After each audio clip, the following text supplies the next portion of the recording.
Welcome to Kingdom by Ollie Francis. Episode 3, Halfoot.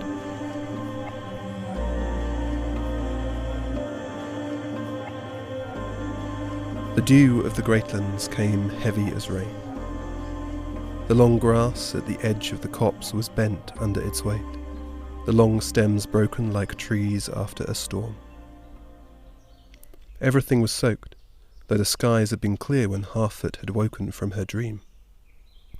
The fox had crept from the shadow of the rock under which her family had dozed the night away, and made her way to the edge of the trees while it was still dark.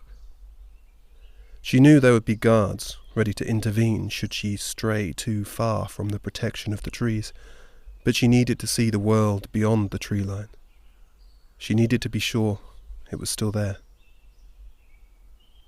The stars had been bright, and the light they cast had been enough for her to see a half-day's walk in any direction, the gentle grass hills pale and empty. She had stayed there, on the border between wood and grassland, watching the sky bleed red and lighten until the sun crept above the distant crags of Cold Mountain and slipped down into the valley below, wide and rolling. In the breaking light of dawn, the world had begun to seem bigger. The starlight had given her only outlines of the far hills, an unearthly semblance of what they had been on the journey the day before. In that narrow starlight it had been all too easy to believe her father's songs about the ghosts and valley spirits that inhabited the place at night. The flat world made it possible to believe anything. But now the hills had depth. The sun brought with it deep shadows and highlights that capped the hillsides, warming the dew and coating the hills with a fur of mist. The world was real now. Her dreams were not. Her brother came softly enough that she did not hear until he stood next to her. He lay down, and the two of them looked out upon the landscape for a heartbeat or two before she acknowledged his presence. "Sister," he signed. "Didn't mean to startle you." She didn't reply. The both of them knew he was the more stealthy, but she would swim in the river before she admitted it. "The sunrise," she signed instead. "It's beautiful." He gave a grunt of pleasant agreement, but she could hear his self-satisfaction in his tone. "I found where we're going," she sighed, moving her snout in the direction of the shadow of Cold Mountain. 2 days' walk below its peak was the border of Highwood, the great tree wall, stretching like a scar along the forest edge. "Highwood," he signed, "a forest of traitors." "I hope you're not talking about our king," she signed. "He's not my king until his mark's on my fur." Halfoot glanced over to the guards that lay watching from the shadows, finally visible in the morning light. They all bore the mark of her father on their hides, all of them trusted warriors and advisers. Only the strongest had been chosen to accompany the Applewood Foxes to Highwood. But there was always the chance that someone would defect. It was a long journey home, and the Threehorn Stag would reward any animal with a mark of higher rank if they were to bring him news of treachery, especially from the son of a bloodwood lord who had already waited so long to receive the mark of the new king. "I believe that is the intention of this journey," she sighed, clear enough that any watcher from the wood could see. Brake cover grunted in annoyance. "Father wants you back at the den," he signed. "It's time to leave." "You can tell him I'm coming." "Why are you out here so early?" "I wanted to see the hares," she signed. "And did you?" "No." Halfoot scratched at the dirt where she lay. A beech sapling was pushing through the grass, only visible because the dew had weighed down the blades around it. She cleared a few of the strands, giving it more access to the light. Her brother lay on the grass beside her, soaking his fur. He watched her clear the ground around the sapling and clear the stem of unwanted buds. It would grow straight and tall. "You had another dream?" the creature with dead eyes. No, she lied, her knowledge of green masonry for saplings exhausted on the little beech sprout.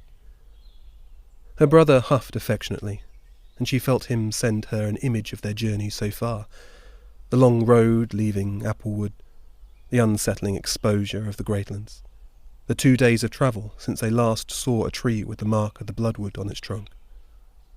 She understood his inference. It was not just their father who was finding the journey difficult.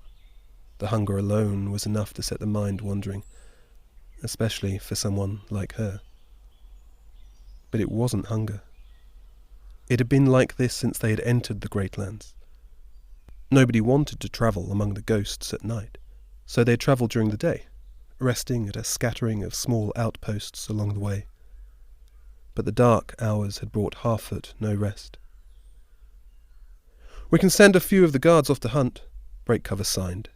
"There must be some animal here without a mark. Maybe there's a family of squirrels that have just had young that we could take."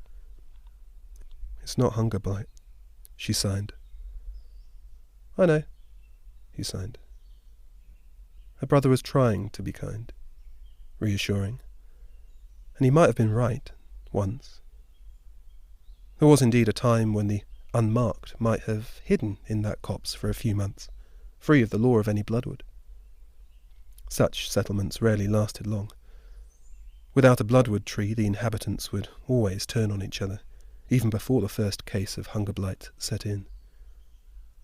But the place that would soon be known as Smallwood seemed populated only with a few single green masons from the Threehorns forest, making their way there for a few days to tend the great beech stump before hunger drove them back to the bloodfruit of their home. "There are no families here," she signed. "We don't know that. If the bloodwood branch takes, any family already here could assert their right to it. A new bloodwood tree could be quite a prize. The Threehorn isn't going to drag a branch from the blood oak all this way and graft it onto the old beech stump just to let a bunch of squirrels claim it as their own," she signed, with a hum of annoyance. "True," he sighed. "But maybe the great bear is hiding up there with them, waiting for his chance to return." They shared a picture of Greyclaw clinging to the thin trunks of the little copse's beech trees, reduced to the size of a squirrel and scampering his way among the leaves. Halfoot felt herself wheeze with laughter. A bear with its face smashed by an invisible paw. She jolted to her feet. Her brother rose slowly beside her, scanning the hillside. "Did you see something?" he sighed. "Another bear, much bigger than the first. Its lips blue, its fur white, blood pooling around its eyes." "Halfoot?" "The creature." "Halfoot, stop that noise." Above them both. She leapt back with a whimper, her shoulder stinging. "Control yourself," signed Breakcover, small enough that she knew the sign was meant just for her. "You bit me," she signed. "You were crying like a pup," he signed, eyeing the shadows of the wood. "You didn't have to bite me." Breakcover snorted her away. "Come," he signed. "Father's waiting." He slipped back into the shade of the trees. Halfoot saw several shapes among the trees peel off and move in the same direction. There would be others waiting for her to follow him so they could accompany her back to the family.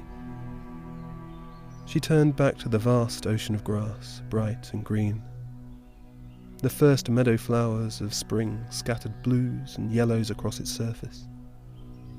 The sun was high above Cold Mountain now. The forest of Highwood was still in its shadow, the mighty tree wall, a dark line upon a greater darkness. If they left soon, they could easily reach it by nightfall. It was just a dream, she told herself. The Greatlands were full of them, carried on the backs of hares from bloodwood to bloodwood. Her maid, Old White-Eye, used to sing such things to her before bed, dancing the song of Run Right the Swift, the first to bring dreams to those who ate from the bloodwood trees. It was just a dream, she told herself again, as she dragged herself back to the shelter of the hilltop wood. But dreams weren't supposed to happen when you were awake.